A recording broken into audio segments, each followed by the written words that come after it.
CCL की एकमात्र भूमिगत खदान चूरी परियोजना में आग लगने की घटना के आज 1 महीने पूरे हो गए हैं।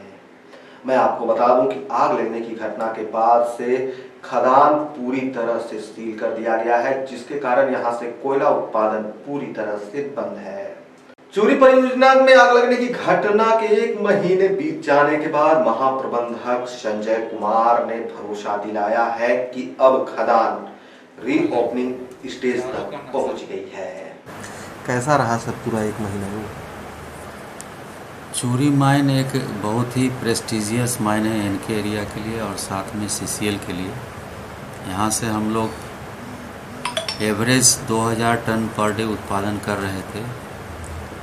चूँकि ये बदकिस्मती रही कि अंडरग्राउंड में हिटिंग हुआ और हमें द्रुत गति से माइन का एंट्री पॉइंट को सील करना पड़ा और रिकॉर्ड टाइम में हमने उसको सील किया। अभी उसके भीतर के कंडीशन का मॉनिटरिंग हम लोग रेगुलर कर रहे हैं।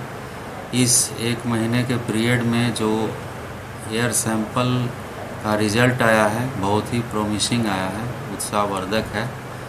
Carbon monoxide site of fire में के नज़दीक में बोरहोल से लगभग नगण्य दिखा रहा है और ग्राम्स रेशियो जो उसका एक कैलकुलेशन करके निकालते हैं उससे पता चलता है कि फायर अभी बुझने के स्टेज में है। चूँकि अब ये सेकेंड स्टेज का हम लोग कार्य करने जाने वाले हैं, जिसमें कि हम लोग बोर होल करेंगे और बोर होल करके वो उसके भीतर में जहाँ पर साइट ऑफ फायर है वहाँ तक पहुँचेंगे और उसको ऊपर से टेम्परेचर कम करने का हम लोग पूरा भरसक प्रयास करेंगे और वो एरिया सील भी हो जाए बालू भर करके, ताकि फिर दोबारा वहाँ पर जब हम लोग ओपन करने जाएं तो वहाँ पर दोबारा किसी तरह का संदेह पैदा ना हो और फिर से हीटिंग स्टार्ट ना हो। तो ये प्रोसेस होने के बाद फिर हम लोग रीओपनिंग की तरफ जाएंगे। हमारे नए सीएमडी साहब आए हैं और उन्हें वास्ट एक्सपीरियंस है फायरी अंडरग्राउंड माइंस का रीओपन करने का। WCL में थे, इसीलिए इनके क्षेत्र में 4 तारीख को आने के तुरंत बाद सबसे पहले चूरी माइन का ही वो विज़िट किए और प्लान से जानकारी लिए और उन्होंने जो डायरेक्शन दिया है उस डायरेक्शन के अनुसार हम लोग उनके दिशा निर्देश पर हम लोग काम करने जा रहे हैं और मुझे उम्मीद है कि जल्द ही यह परियोजना रीओपन होगी और फिर से अपने पुराने गौरव को हासिल करेगी। सर कितना समय लगेगा? देखिए, रीओपनिंग का कोई टाइम नहीं कहा जा सकता। रीओपनिंग टोटल एनालिसिस पर डिपेंड करता है। इन्वायरमेंटल कंडीशन भीतर में क्या है उसके एनालिसिस पर डिपेंड करता है।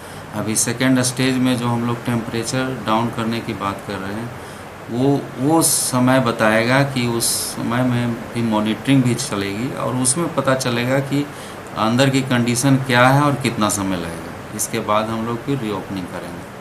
सर कोई भी दुर्घटना या हादसा कुछ न कुछ सीख दे कर जाता है,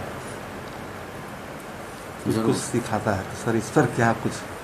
हाँ, सीख ये है कि हमें, चूँकि अंडरग्राउंड एक ऐसी खदान होती है कि ये ओपन स्पेस नहीं है। पहला चीज़, ये कॉन्स्ट्रिक्टेड जगह में काम करते हैं।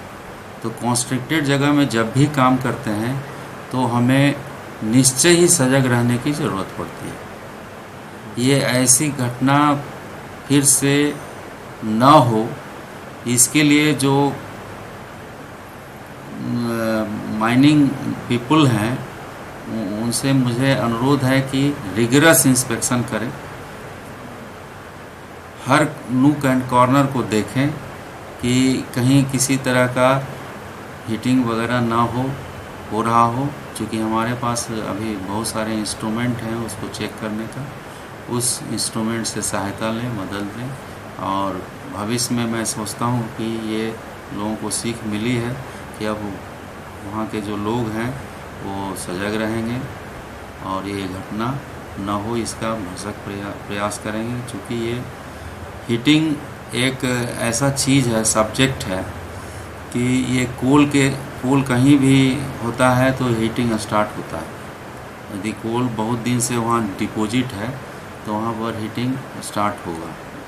ये नेचुरल फेनोमेना है और ये फेनोमेना कभी हो सकता है, नहीं हो सकता है, इसकी कोई गारंटी नहीं है। लेकिन कोल यदि डिपॉजिट है और उसको साफ़ कर लें भरसक या उसको सील कर दें तो ये घटना नहीं है।